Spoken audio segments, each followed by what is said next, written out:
नमस्कार। Forces supreme law international के इस नए एपिसोड में मैं डॉक्टर अजय कुमार पांडे आपका पुनः स्वागत करता हूं। लेकर हाजिर हूं फिर एक बार बिहार से जुड़ा कानूनी मसला। जी हां जनाब, बिहार में अजीबोगरीब घटनाएं होती रहती। राजनीति गर्म है। बिहार की राजनीति पूरे प्रदेश क्या पूरे देश को में खलबली मचाए रखती है, लेकिन हमारा उससे लेना देना नहीं है। हम तो कानून के विषय तक और बिहार में भी जो कानून का विषय है उस तक आपको ले चलेंगे। तो आज एक बड़ा मज़ेदार विषय लेकर मैं बिहार से हाजिर हूँ। जैसा कि मैंने कहा, यूँ तो यह बड़ा महान राज्य है, जयप्रकाश की कर्मभूमि है, अशोक की जन्मभूमि है, चाणक्य और गुरु नानक जैसे लोग, महावीर और बुद्ध की धरती है। लेकिन आजकल बिहार कुछ अजीब व गरीब कानूनी मसलों को लेकर सुर्खियों में छाया है। एक तो उसमें से है शराबबंदी, जिस पे बनी वीडियो को आप लोगों ने काफ़ी सराहा कि किस तरह से एक आदमी, मुख्यमंत्री नीतीश कुमार की अहंकार ने पूरे बिहार को विकास से दूर कर रखा है। सुप्रीम कोर्ट और हाई कोर्ट की टिप्पणी के बाद और लाखों बेकसूर लोग जो इस वक्त जेल में बंद हैं, जिनका न ट्रायल हो रहा है न कोर्ट का इंफ्रास्ट्रक्चर है, यह मुख्यमंत्री अपने अहंकार में डूबा हुआ कहता है जो पिएगा वो मरेगा, फिर दबाव बनता है तो 4 लाख रुपए का मुआवजा देने की बात स्वीकार कर लेता है, इत्यादि इत्यादि बातें।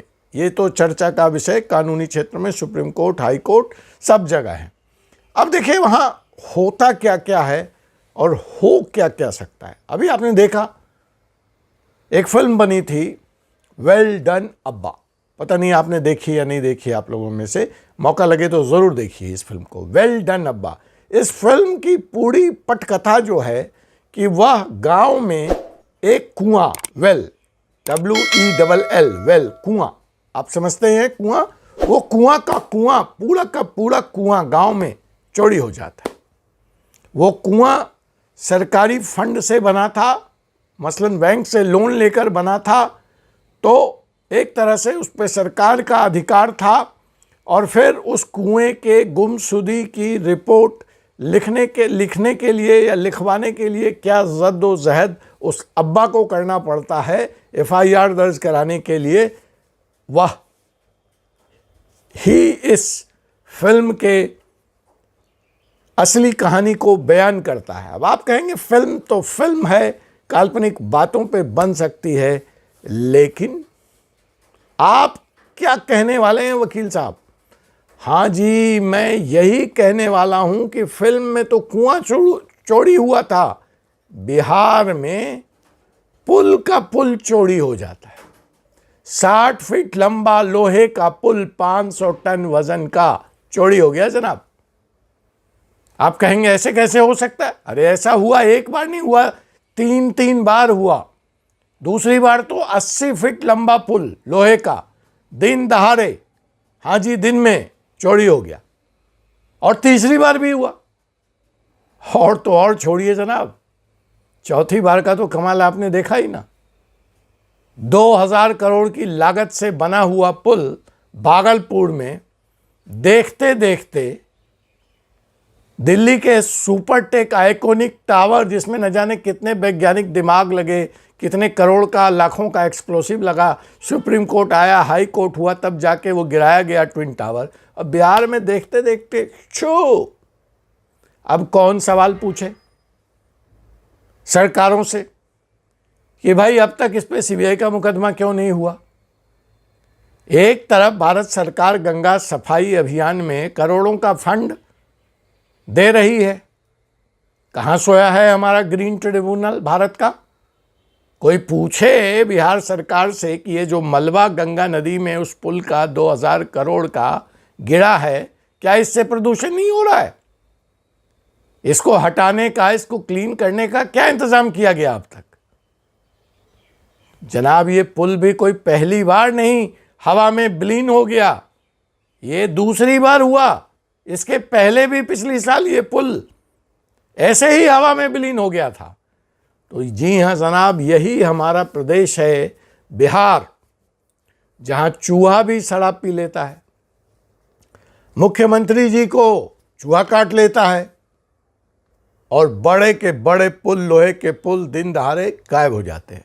तो आइए आज आपको हम बताते हैं कि जो यह किस्सा है, यह रोहतास जिले के अमियावर गांव का है, जहां स्टील का बना हुआ 60 फीट लंबा पुल, जिसका वजन 500 टन था, दिन दहाड़े चोरों ने चोरी कर लिया।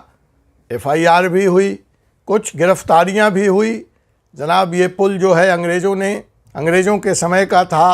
कुछ लोग ऐसा कहते हैं, कुछ लोग कहते हैं नहीं, ये 1972 में बना था।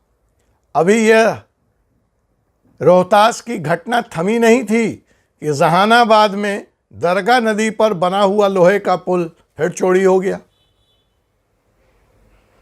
तो आजकल एक गाना बिहार में बड़ा प्रचलित है, लोक गायक और लोक गायिकाएं या आम लोगों की जुबान पे है, चुरा लिया है दिल तुमने हमारा, चुरा लिया है दिल तुमने हमारा, अब न नहर चुराना, अब न नदियां चुराना। तो बिहार में दिल चुराने की बात नहीं, नहर और नदियों की चोरी हो जा रही है, पुल की चोरी हो जा रही। तो जो जहानाबाद में दरगाह नदी पर पुल बना था वो चोरी हो गया। अभी ये चोरी की घटना दम लेती, इसकी तफ्तीश होती, इसकी जांच होती, लोग पकड़े जाते कि बांका जिले में, और लीजिए जनाब, 80 फीट लंबा चौड़ा वजनी पुल, स्टील का बना हुआ पुल फिर से चोरी हो गया। और फिर आपने तो वो देखा ही, वो दृश्य अविस्मरणीय, अवर्णनीय, कि कैसे मिनटों में पूरा के पूरा 1710 करोड़ का बना हुआ भागलपुर की नदी पे सुल्तानगंज में वह बिल गायब हो गया। यह जो है 100 फीट लंबा चौड़ा पुल था। तो देखिए, 60 के बाद 80 और 80 के बाद 100 फुट, हम प्रगति की राह पर हैं। ये है बिहार, विकास की बहार है साहब वहाँ। तो 100 फीट लंबा चौड़ा पुल गंगा नदी का 1 सेकंड में गायब हो गया। और ऐसा पहले भी हो चुका था। फिर CM नीतीश कुमार जी ने जांच दल बनाया था, एक्सपर्ट्स को लिया था, और उसके बाद यह पुल पे दोबारा काम शुरू हुआ था। और इसका फाउंडेशन खुद जो है नीतीश कुमार जी ने 2014 में रखा था, और 2020 में तो इस पुल को चालू होना था, निकलना था। यह पुल सुल्तानगंज, खगड़िया, सहरसा, मधेपुरा और सुपौल के लोगों की परेशानियों को कम करने के लिए, दूरी को कम करने के लिए, उस क्षेत्र का विकास करने के लिए, जिसको बूढ़ी गंडक का शोक के नाम पे भी जाना जाता है, जो बिहार के पिछड़े इलाकों में, पिछड़े ज़िलों में आता है, जहां बाढ़ और सुखाड़ हमेशा सड़ चढ़ कर लोगों को बोलते हैं और उनके गरीबी और पलायन का कारण बनता है। उस क्षेत्र के विकास के लिए इस पुल का निर्माण 1710 करोड़ की लागत से होने वाला था। परिणाम ढाक के 3 पात। कौन सवाल पूछेगा कि जनता के इस गाढ़ी कमाई की यह खुली लूट, 60 फीट के पुल का चोरी होना, 80 फीट के पुल का चोरी होना, 100 फीट के पुल का बह जाना, कौन जिम्मेवार है? कहाँ है CBI? कहाँ है ED? क्यों नहीं अब तक कार्रवाई हुई? कहाँ सो रहा है भारत का ग्रीन ट्रिब्यूनल? गंगा के इस प्रदूषण के लिए आर्थिक नुकसान के अलावा कौन जिम्मेवार है? उसके खिलाफ कार्रवाई होगी या नहीं? आप अपने विचार ज़रूर मेरे कमेंट बॉक्स में लिखें और इसे एक आंदोलन का रूप दें। यह कानूनी सवाल आप सब से जुड़ा है, न सिर्फ बिहार के लोगों से बल्कि बिहार के बाहर के लोगों से भी। और अब तक आपने हमारे चैनल को अगर सब्सक्राइब नहीं किया है तो कृपया सब्सक्राइब कर लें, बेल आइकन बटन को दबा लें और अच्छा लगे ये एपिसोड तो शेयर भी कर दें, कमेंट भी करें और बेल आइकन बटन को दबाकर ताज़ा नोटिफिकेशन भी प्राप्त करें। आपसे मुलाकात होगी एक ऐसे ही विषय के साथ, एक ऐसे ही शो में। तब तक के लिए मुझे doctor Ajay Kumar Pandey, advocate supreme court को विदा दीजिए। धन्यवाद। सत्यमेव जयते। जय भारत, जय संविधान।